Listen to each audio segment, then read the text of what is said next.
नमस्ते। आज म तपाईहरुसँग मोरिङ्गा सुपको रेसिपी शेयर गर्न जाँदैछु।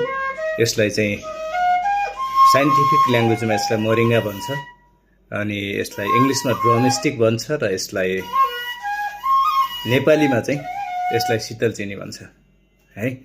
यो तपाई हाम्रो गाउँघरतिर पनि हुन्छ। लगाएको खण्डमा यो चाहिँ समुद्र सतहदेखि 800-900 मिटरसम्म 900 मिटरसम्मको हाइटमा हुन्छ यो। अनि यसले चाहिँ यो छिप्पियो भने पछाडी चाहिँ यसलाई केलाउन मिल्दैन, खान मिल्दैन। तर यो चाहिँ एकदम बालो छँदै यसरी चाहिँ छिल्न पर्छ। यसको बाहिरबाट एकदम कडा रेसा हुन्छ।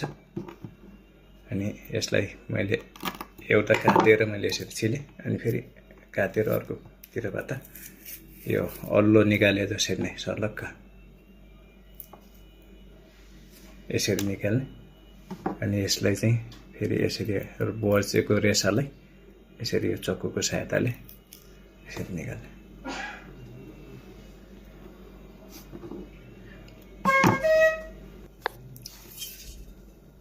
यसरी यो छिलेको यो मोरिङ्गा अनि यसलाई म पकाएर तपाईहरुलाई पनि शेयर गर्नेछु रेसिपी।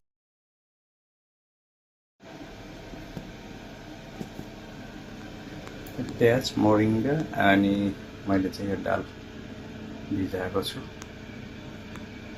अनि यो चाहिँ मोरिङ्गा सुपको लागि मोरिङ्गा हाल्छु।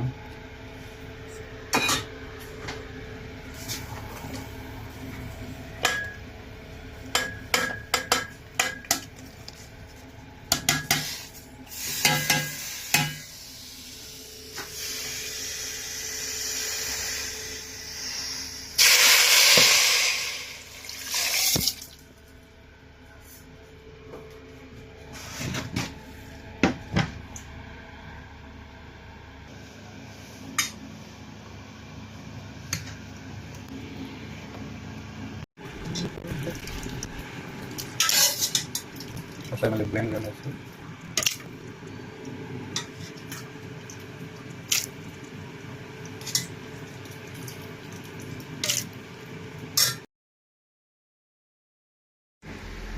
यसलाई मैले ब्लेन्डरमा यसरी पिसे अनि मैले छान्नेको सहायताले यसलाई म छान्ने।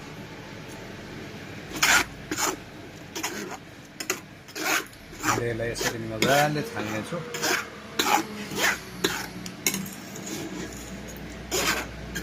छान्नेको सहायताले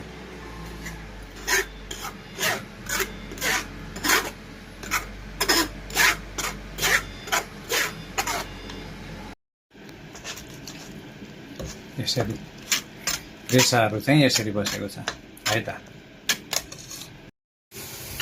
अहिले यो मोरिङ्गा सुपलाई झाल्न गइरहेको छु। मैले यसरी चाहिँ लसुन, प्याज, अदुवा अनि खुर्सानी हालेर यसरी यसलाई चाहिँ भुट्दैछु।